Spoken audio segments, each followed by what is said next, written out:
ঢাকা নগরীতে মোটরসাইকেল চালকদের ওপর অতিরিক্ত অগ্রিম কর আরোপের প্রস্তাবের প্রতিবাদে মানববন্ধন ও প্রতিবাদ কর্মসূচি পালন করেছেন একদল বাইক রাইডার। রবিবার সকাল রাজস্ব ভবনের সামনে এই কর্মসূচি পালন করা হয়। এ সময় তারা নানান দাবি লেখা প্লাকার্ড হাতে স্লোগান দেন। এ সময় বক্তারা বলেন, মোটরসাইকেল সাধারণ মানুষের দৈনন্দিন যাতায়াতের একটি গুরুত্বপূর্ণ মাধ্যম। অতিরিক্ত কর আরোপ করা হলে মধ্যবিত্ত ও নিম্ন আয়ের মানুষের ওপর বাড়তি চাপ সৃষ্টি হবে। সহজ জীবনযাত্রাকে কঠিন করে দেওয়ার জন্য সরকার যে সিদ্ধান্ত আমাদের উপর চাপিয়ে দিচ্ছে, এটা কোনোভাবেই কাম্য। এটা আমরা কোনোভাবেই মেনে নিব না। এবং আমি আরো বলতে চাই যে গণপরিবহন আরো আছে, অনেক কিছু আছে।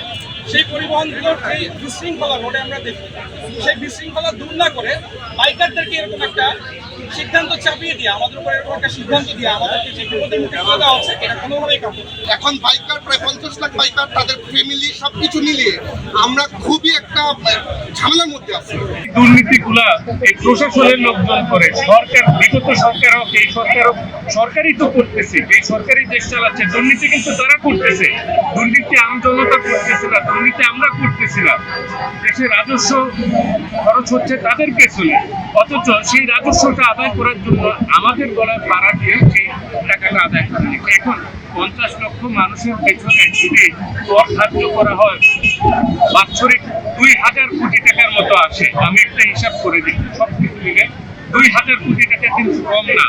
এটা এনবিআর ভেবে নিচ্ছে যে 2000 কোটি টাকা যদি এদের থেকে আদায় করে নিতে পারি, তাহলে সেটা বাজেট থেকে শুরু আদার্স অনেক কিছু ঘাটতি মেটানো যাবে। মেটানোর অনেক ওয়ে আছে।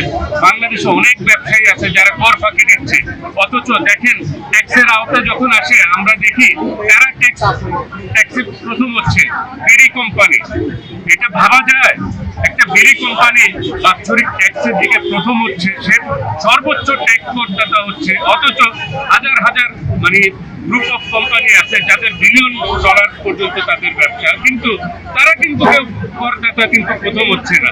তার মানে গলতটা কোথায়? গলতটা ফাইন্ড আউট করে সেইখানে হাত দেওয়া উচিত। প্রতিবাদকারীরা সংশ্লিষ্ট কর্তৃপক্ষের কাছে দ্রুত এ প্রস্তাব পুনর্বিবেচনার আহ্বান জানান এবং রাইডার বান্ধব নীতিমালা প্রণয়নের দাবি করেন। খবরের কাগজ, নিখাত, নির্ভীক, নিরপেক্ষ।